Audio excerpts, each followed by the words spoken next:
She showed up at our doorstep holding a clipboard like she owned the whole neighborhood. My wife was still in her hospital gown, holding our baby in her arms, barely home for 2 hours. And that's when Karen said you need to hand that baby over to the HOA for inspection. For a moment, I thought I misheard her. My wife froze, clutching our newborn tighter. "Excuse me?" I asked, stepping closer. Karen didn't even blink. "All newborns must be registered and approved before staying in HOA property," she said, her voice dripping with fake authority.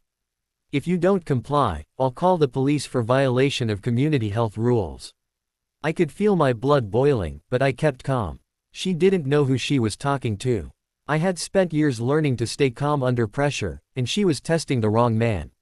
My wife whispered, "Please, just close the door." But Karen shoved her foot in the way.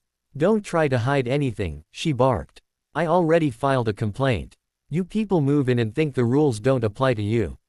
I looked at her, dead serious. "Lady, my child was born 48 hours ago. You think I'm handing him to some HOA clipboard queen?" She lifted her phone, started recording, and said, "This is a refusal to comply. I'm sending this to the HOA board." I leaned closer, my voice low. "Do that, and you'll regret it." She smirked like she'd just won something. Threatening an HOA officer is a felony. I almost laughed. She really believed she had power. The truth was, I'd spent 12 years serving my country, 3 tours, classified missions, training men who could vanish in the dark. But right now, the only mission I cared about was protecting my family. When she finally turned and walked off, she muttered, "The cops will handle this." I shut the door slowly, staring through the window as she made a call. My wife started to cry quietly. I held her close and whispered, "She has no idea who she's messing with." Then, out front, flashing lights appeared, red and blue, bouncing across our windows. Karen was standing beside the patrol car, pointing at our house like she'd found public enemy number 1. That's when I realized, she'd actually called them.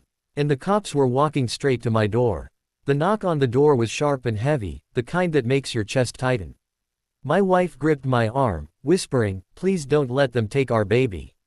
I took a breath, opened the door, and there she was, Karen, standing proudly behind 2 officers, arms crossed like she'd just saved the neighborhood.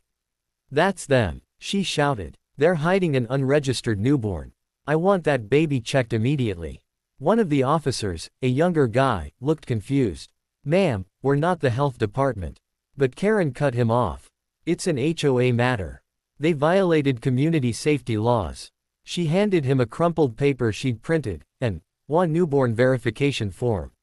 It looked like it was made in Microsoft Word by a 5th grader. The officer glanced at it, then at me. "Sir, can we just clear this up?" I nodded slowly. "Sure, officer. But before we go any further, I need you to understand, this woman has been harassing my family since the day we moved in." Karen scoffed, "Harassing? You think law enforcement is harassment?" I stepped aside so they could see my wife, pale, exhausted, sitting on the couch with our baby. The older officer softened his tone. "Ma'am, how long ago did you deliver?" She whispered, 2 days. He turned back to Karen. "And you called us, for this?" Karen snapped, "Yes. She brought a baby here without approval. We don't even know if it's vaccinated." The officers exchanged a look that said it all, disbelief mixed with irritation. I could see the older one fighting back a sigh. Then Karen made her next mistake. She pointed straight at me and said, "This man threatened me. I want him removed from the property." That was it. I slowly stepped outside, closing the door behind me. "Officer," I said quietly, "I think you should know something before you decide who's getting removed." He raised an eyebrow. "And what's that?" I took out my wallet, flipped it open, and showed a small laminated card, the one I'd never planned to use again. United States Navy. Special Warfare. His eyes flicked up at me, and I could see the change in his expression instantly. Karen's smirk started to fade. "So what? That doesn't mean you can ignore HOA rules." She snapped, but her voice was trembling now. The officer looked at her and said firmly, "Ma'am, I think we're done here. You've wasted police resources." Karen turned red. "Wasted?" He threatened me. He said I'd regret it. I took a step closer, calm but cold. "I said you'd regret harassing my wife. Big difference." She tried to speak again, but her words fell apart under the silence. The officers thanked me for my service and left, giving her one last warning glance. But as the lights faded and their car disappeared, I saw her still standing there, shaking, not from fear, but from rage. And something in her eyes told me, she wasn't done. The next morning, the neighborhood felt too quiet. Even the birds seemed to avoid our side of the street. My wife was feeding the baby when I noticed something odd on our front lawn, a big red paper nailed to our mailbox. Notice of eviction, unsafe environment for children. Signed by HOA President Karen W. I tore it down and stared at it. She was really doubling down. My wife's voice broke behind me, "Are we going to lose our house?" I forced a smile, not a chance. But inside, I was boiling. This wasn't just a nosy neighbor anymore, this was war.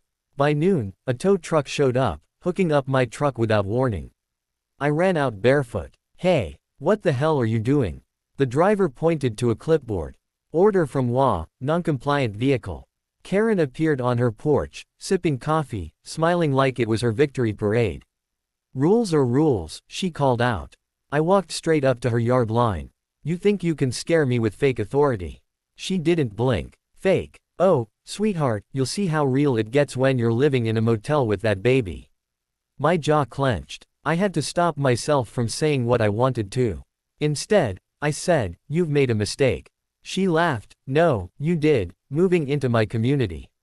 Then she turned and walked inside, confident like she'd just buried us. But she didn't know that the security cameras I'd installed last week had caught every second, her foot in our doorway, her screaming, even her giving fake orders to the tow guy. I went inside, pulled the footage, and sent it straight to my old Navy buddy, now a local deputy. "Run this," I texted. "You'll want to see who she's impersonating." That night, as the baby finally slept and my wife dozed off, I got a call back. My friend's voice was serious. "Bro, she's been using fake HOA papers. There's no HOA registered for your area. It's a scam." I sat up. "You're kidding." "No," he said. "She's been running this con for months. She takes over quiet neighborhoods, fakes HOA documents, finds people, tows cars, even gets cops involved using fake complaints." I looked out the window, and there she was again, standing at the edge of our driveway under the streetlight, holding her phone, staring straight at the house. Like she knew I was onto her. That's when I whispered to myself, tomorrow, she finds out who she really messed with. I barely slept that night. Every creak of the floorboard made me think Karen was outside. Again, plotting her next move. By sunrise, I was already up, brewing coffee and setting up the footage on my laptop. My plan was simple, expose her with proof, but do it smart, do it legal. My Navy instincts were screaming, stay calm, strike clean. Around 9 a.m., I heard that same shrill voice outside. "You're trespassing again." Karen was yelling at the mail carrier this time, demanding he hand over our mail so she could inspect HOA correspondence. I stepped out, phone recording in hand. "Morning, Karen. You really don't rest, do you?" She turned, startled but pretending confidence. "I'm just enforcing rules. This mail contains HOA documents you've refused to sign." I smirked. "Funny you say that, because I just spoke to the county office." Her fake smile flickered. "And," I held up my phone. "They confirmed this neighborhood doesn't even have an HOA. You made it all up." Her face twisted instantly. "You can't prove that." She barked. "Actually," I said, tilting the phone toward her, "I can." The footage played, her forging signatures, yelling at my wife, ordering the tow truck, pretending to be president of a non-existent board. For a second, she went silent. Then she lunged forward and tried to slap the phone out of my hand. "You think this will save you?" she screamed. That's when a sheriff's SUV rolled up, lights flashing. Perfect timing. 2 deputies stepped out, one of them, my old Navy buddy, wearing his uniform. Karen froze when she saw him. "Mrs. Whitmore," he said calmly, "we need to talk." She stammered, I was just protecting the community," he cut her off, "doesn't exist on paper. You've been impersonating officials, issuing fake citations, and stealing vehicles. We have video proof." Her lips trembled. "This is harassment. You're all in on it." The deputy sighed, "Ma'am, put your hands where I can see them." When he pulled the cuffs from his belt, she tried one last desperate line, "You can't arrest me. I am the law here." I stepped forward, looking her straight in the eye. Not anymore. The sound of those cuffs clicking shut was more satisfying than I expected. But then came the twist I didn't see coming. As they led her to the car, she looked back at me and hissed, "You think this ends with me? You have no idea who I work for." My friend gave me a confused glance. "What the hell does that mean?" I didn't answer. I was staring at the back of that patrol car as it drove away, and something in her tone didn't feel like a bluff. For a few days, peace finally returned to the neighborhood. No fake notices. No shouting. No flashing lights. My wife could finally sleep, and the baby's soft breathing was the only sound echoing through the house. But deep down, I couldn't shake Karen's last words, "You have no idea who I work for." On the fourth day, I got my answer. A black SUV pulled up quietly in front of our driveway. No markings, tinted windows. A man in a gray suit stepped out, flashing a badge too quickly for me to read. "Mr. Hayes?" he asked. "We're here to collect property documents related to your residence." My gut tightened. "And who exactly are you with?" He hesitated just long enough to give it away. "Neighborhood Regulation Task Division." There's no such thing. I'd spent years dealing with real federal agencies.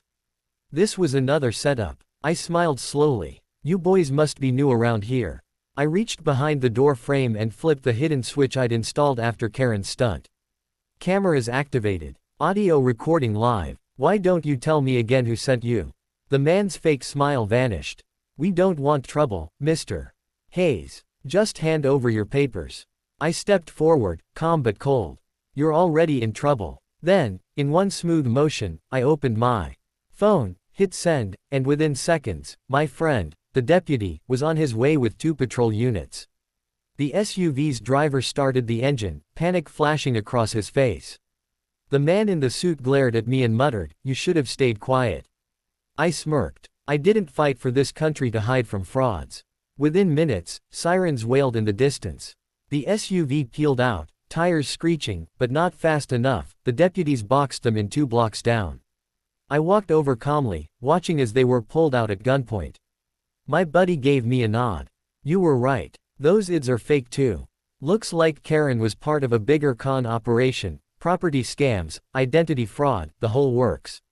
I glanced at my wife, who was standing on the porch holding our baby, eyes wide but proud. "It's over," she whispered. I shook my head softly. "No, it's finished." Later that night, I stood under the same porch light where Karen once screamed at us. The neighborhood was quiet again, but this time, it felt like victory. I looked at my baby sleeping in my wife's arms and said the words I'd waited days to say, "No one touches my family again." And as the breeze moved through the trees, I couldn't help but think, justice doesn't always come from power. Sometimes, it comes from staying calm long enough to strike when it counts. Viral line: "She thought I was just another homeowner, turns out, I was the wrong man to mess with." The end.